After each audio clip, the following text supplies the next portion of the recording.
Welcome dear students. Today we will talk about mathematics of class 10th, chapter 3rd, pair of linear equation in two variable, and in this lecture we will have some introduction about this chapter, and then after we will move to the exercise. So let's have some introduction about this. So dear student, first of all, what is this equation and what is this linear equation. Then after we will see what is this linear equation in two variable, and then after we will see pair. Okay, so what is this equation? What do you mean by this equation, term equation? So dear student, an algebraic expression which has equality sign is known as equation. See this 2x plus 1, this is a algebraic expression. If you will put equal to 5, then it will become a equation. An algebraic equation which has equality sign is known as equation. Algebraic equation or any equation. Okay. Next thing, what is linear equation? Linear equation. So linear equation, an equation whose degree means power of maximum power of variable is 1 unity, is known as linear equation. So this is example of linear equation. And if you are having like this x square minus 5x plus 6 equal to 0, so this is the example of quadratic equation. So there may be cubic equation, biquadratic equation, and certainly it will come into your next chapter. But here we have to study linear equation. So this is the example of linear equation. So there may be another linear equation, 2x plus 1, this is equal to 0, or 2m plus 5 equal to 0. So these are the linear equation. But look at here, this linear equation has only one variable, and these 2 and 1 are known as coefficient. So this 2 is known as coefficient. Here this 5 is known as coefficient. But look, all in these equation there is only one variable. If you will take the two variable like this, 2x plus 5y is equal to 7. So this equation, or you can say plus 7 is equal to 0, or you can write like this, 2x minus 3y minus equal to 7. So you can write this. So this equation and this equation has two variable, two linear variables, means इन दोनों ही variable की power क्या है, 1 है. सो इसलिए ये जो दोनों equation है, ये दोनों इक्वेशन क्या है, लीनियर इक्वेशन तो हैं, but linear equation in two variable हैं. So dear student, linear equation in one variable का जनरल फॉर्म क्या होगा, ax plus b, this is equal to 0. So this is the linear equation in one variable. यहाँ पे x is variable and a and b are coefficients. And similarly ऐसे ही हम लोग यहाँ लिख सकते हैं ax plus b y plus c, this is equal to 0. So this is the linear equation in two variable. यहाँ पे a b c क्या है, कोफिशिएंट्स हैं, और x एंड y क्या है, वेरिएबल है. So these are the general form या general form representation of linear equation in two variable, and this one is for one variable. So this is about the linear equation and their representation, how their general form will be represented. Okay, in this chapter we are given two linear equation. We will be given two linear equation, pair of linear equation, basically pair of linear equation. And for example, we are considering these pair of linear equation like a1x plus b1y plus c1, this is equal to 0. This is first linear equation. And second linear equation, a2x plus b2y plus c2, this is equal to 0. This is second linear equation. So here in this exercise जब कभी भी हमें इस exercise में question दिया जाएगा तो हमें बोला जाएगा solve this pair of linear equation. तो सॉल्व किस लिए करना है, कि इसके सोल्यूशन को फाइंड आउट करना है. Whenever two variables are here, so two equation we are required, दो इक्वेशन की हमें ज़रूरत पड़ेगी. इनको सॉल्व करने के लिए। So these pair, with the help of these pair of equation we will find the solution of equation and see methods to solve pair of linear equation. अब पेयर ऑफ लीनियर इक्वेशन को solve करने के लिए हमारे पास दो method हैं। एक पहला मेथड क्या है, graphical method, and second method क्या है, algebraic method. First method graphical method, जहाँ पे हम लोग ग्राफ ड्रा करेंगे, लाइंस के ग्राफ ड्रा करेंगे। And one more interesting thing I want to tell you that this linear equation in two variable represent a straight line. This line also represent a straight line. Let me consider an example, like we are having a question: solve the pair of linear equation 2x plus 3y is equal to 2. This is equation first, and second 3x plus 2y this is equal to 3. This is equation second. बोला जा रहा है ये दो equation है और इसको हमें सॉल्व करना है। अब इसको हम लोग सॉल्व करने के, देखिए यहाँ पर दो कैटेगरीज हमने लिख रखा है कि एक तो पहला मेथड है graphical, second method algebraic. Algebraic method में तीन प्रोसेस हैं, तीन तरीके हो सकते हैं, मतलब 3 मेथड्स हैं यहाँ पे। तो टोटल कितने मेथड हो जाएंगे, 4 method. One is graphical method, another one is substitution method, third one is elimination method, and fourth one is cross multiplication method. And in 4 method से हमें लीनियर इक्वेशन इन 2 वेरिएबल को सॉल्व करना आना चाहिए। इस पूरे ही एक्सरसाइज में, इस पूरे चैप्टर में हमें 1 बाय 1 इन्हीं मेथड से इक्वेशंस को सॉल्व करना सिखाया जाएगा। And then after we will solve some word problem related to this equation, this equation. Okay, so let's have example.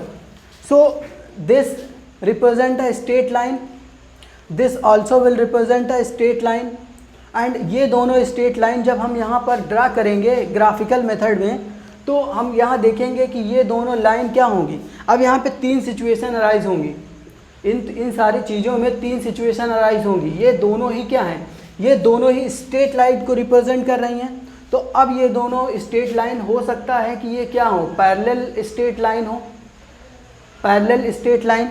अब दो स्ट्रेट लाइन जब पैरेलल होंगी तो वो एक दूसरे को कहीं कट नहीं करेंगी, और कट नहीं करेंगे तो मीन्स इनका कोई सोल्यूशन एग्जिस्ट नहीं करेगा। सेकेंड सिचुएशन यहाँ अराइज ये होगी कि ये दोनों इंटरसेक्टिंग स्ट्रेट लाइन हो। इंटरसेक्टिंग स्ट्रेट लाइन मतलब लाइक इस तरीके से, ये दो स्ट्रेट लाइन इस तरीके से हैं कि ये दोनों एक दूसरे को क्या कर रहे हैं, कट करती हैं। एंड थर्ड कंडीशन क्या हो सकता है कि ये ओवरलैपिंग कोइंसिडेंस स्ट्रेट लाइन हो सकती हैं, लाइक दिस, ये एक स्ट्रेट लाइन और ये दूसरी स्ट्रेट लाइन, और ये दोनों एक दूसरे पे ओवरलैप कर रही हैं, तो ये क्या हो जाएगी, कोइंसिडेंस स्ट्रेट लाइन। तो यहाँ पे 3 सिचुएशन ये पॉसिबल हैं। अब ये इक्वेशन दिया हुआ, ये किस सिचुएशन में फॉल करता है या किस तरह का है, ये हाउ वी विल गेट। तो this can be identified with the help of their coefficient. See dear student, यहाँ पे ये देखिए A1 है, ये B1 है, ये C1 है, ये A2 है, B2 है और ये C2 है। तो बेसिकली हमें क्या करना है, हमें फाइंड आउट करना है A1/A2, हमें क्या फाइंड आउट करना है B1/B2, और हमें क्या फाइंड करना है C1/C2। If A1/A2, if A1/A2 is not equal to B1/B2, this means these lines are intersecting lines, these lines are intersecting lines। अगर हमें ऐसा कुछ कंडीशन मिलता है, like in this scenario, this is A1/A2 कितना है 2/3, this is 2/3, और यहाँ पर देखें B1/B2 it is 3/2, तो this 2/3 is not equal to 3/2। So इसलिए ये जो इक्वेशन है ये किस तरीके का है, इंटरसेक्टिंग लाइन। देखिए यहाँ पे अलजेब्रा के टर्म में और ग्राफिकल टर्म में हम लोगों को डिफरेंट थिंग्स देखने को मिलेगी। लाइक अभी मैं इसको यहाँ पे देखिए इरेज करके मैं यहाँ पे डिटेल में आपको बताता हूँ कि what is the fact here and how we will guess. And see dear student, only based on this fact there must be one question, only based on this fact कि ऐसे हमें पेयर ऑफ इक्वेशन दिया जाएगा और हमसे पूछा जाएगा find the nature of solution या find the nature of straight line formed by these equation. So अभी यहाँ पे देखिए ये जो इक्वेशन दिया हुआ है, अब इस इक्वेशन का क्या नेचर है, what will be the nature of this equation. So इस इक्वेशन का नेचर क्या है, they form the intersecting line. अच्छा, ऐसे ही मैं एक और पेयर ऑफ लाइन लिख देता हूँ और उसमें हम लोग आइडेंटिफाई करेंगे कि इसका नेचर क्या है। सो लाइक मैं यहाँ लिख रहा हूँ 2x + 3y + 7 this is equal to 0। फिर यहाँ मैंने लिख दिया 4x + 6y + 8 equal to 3, 8 equal to 0। So मैंने ये लिख दिया, ये इक्वेशन फर्स्ट है और ये इक्वेशन सेकेंड है। तो अब यहाँ पर देखते हैं a1/a2 निकालते हैं, तो a1/a2 तो this is 2/4 means this is 1/2। Okay, ऐसे ही देखिए यहाँ पे b1/b2 अब निकालते हैं, तो देखिए ये b1/b2, अगर हम लोग ये b1/b2 3/6 ये आ गया क्या 1/2। ऐसे ही देखिए यहाँ c1/c2 की बात कर रहे हैं, तो ये हो रहा है क्या 7/8। तो देखिए यहाँ पर हमें क्लियरली दिख रहा है क्या कि a1/a2 is equal to b1/b2, ये तो है, but not equal to c1/c2, not equal to c1/c2। तो इट मीन्स ये क्या है, ये पैरेलल लाइन को रिप्रेजेंट कर रहा है। तो जब कभी ये सिचुएशन होगी this will represent parallel line, और जब कभी ये सिचुएशन होगी this will represent intersecting line, and जब कभी ये सिचुएशन आ जाए कि a1/a2 is equal to b1/b2 is equal to c1/c2 then it will represent the coincidence line. मैं इसको फिर से आपको जो है डिटेल में यहाँ बता देता हूँ कि यहाँ पे 3 सिचुएशन पॉसिबल हैं depending upon their coefficient. Let's see here, if a1/a2 is equal to b1/b2 and this is not equal to b1/b2, then what will be the nature of line? तो nature of lines, तो ये क्या रहेगा, intersecting lines. तो lines कैसी होंगी, intersecting. अच्छा, nature of solution की बात करें तो नेचर ऑफ सॉल्यूशन, इस इक्वेशन को हमें सॉल्व करना होता है, तो नेचर ऑफ सॉल्यूशन की बात करें तो यहाँ क्या होगा, यूनिक सॉल्यूशन। कैसा सॉल्यूशन होगा, unique solution, only one and one solution. अगर ये कंडीशन हमें मिलती है तो मतलब हम लोग ये समझते हैं कि हमें लाइन कैसी मिलेगी, हमें स्ट्रेट लाइन मिले, क्या इंटरसेक्टिंग स्ट्रेट लाइन मिलेगी, और ये हमारा सॉल्यूशन कैसा होगा, यूनिक। मतलब ये दोनों लाइन सिर्फ एक पॉइंट पर मिलती हैं, और बिल्कुल सही बात है, ये अगर इंटरसेक्टिंग लाइन होंगी तो एक पॉइंट पर मिलेंगी। ओके, दूसरा case, if a1/a2 is equal to b1/b2 is not equal to c1/c2, so this represent parallel line. Which line? Parallel lines. This will represent parallel lines. अब पैरेलल लाइन कैसी होती हैं, इस तरीके की होती हैं। अब ये लाइन कहीं पर भी एक दूसरे को इंटरसेक्ट नहीं करेंगी, इन दोनों लाइन पर कोई भी कॉमन पॉइंट नहीं होगा, तो इट मीन्स यहाँ पर क्या होगा, नो सॉल्यूशन। यहाँ पर कौन सा केस होगा, नो सॉल्यूशन। यहाँ पर इसका नेचर ऑफ सॉल्यूशन की बात करेंगे तो क्या होगा, नो सॉल्यूशन। ये सॉल्यूशन को कभी समटाइम्स रूट भी बोला जाता है, तो उसमें कंफ्यूज नहीं होना है। तो यहाँ पे रूट्स का नेचर क्या होगा, नो, कोई सॉल्यूशन एग्जिस्ट ही नहीं करेगा।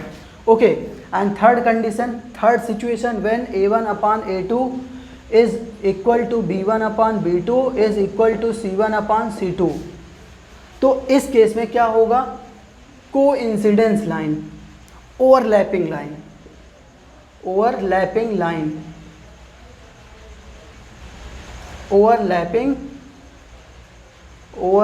लाइन, कोइंसिडेंस लाइन, मतलब ये लाइंस एक दूसरे को क्या कर रही होंगी, इनफाइनाइट टाइम पर एक दूसरे को मीट कर रही होंगी। मतलब ये दोनों लाइन में कोई बहुत अच्छा खासा डिफरेंस नहीं होगा, ये दोनों लाइन क्या होंगी, मिली हुई लाइन होंगी, दे आर ओवरलैपिंग लाइन। तो ये कहाँ पर इनके बीच में कॉमन पॉइंट का नंबर कितना होगा, तो इनफाइनाइट। तो यहाँ पर कितने, infinite solution. So depending upon this ratio and this thing, you can tell that what will be the nature of this this pair of linear equation. Let's have one example. What kind of equations these are? So here see, a1 upon a2, this a1 upon a2 is 2 by 4, means 1 by 2. Okay, b1 upon b2, it is 3 by 6, it is 3 by 6, means it will be 1 by 2, and c1 upon c2, it is 7 by 8. So let's check it here, which condition we are which are getting here. So a1 upon a2 is equal to b1 upon b2, because both are 1 by 2, 1 by 2. So this is equal, but this c1 upon c2 is not equal, because this is 7 by 8. So we are having this condition, means these lines represent parallel line. What is the nature of their solution? They have no solution. Hope you are understood how we are getting these things. Okay, let's consider another example.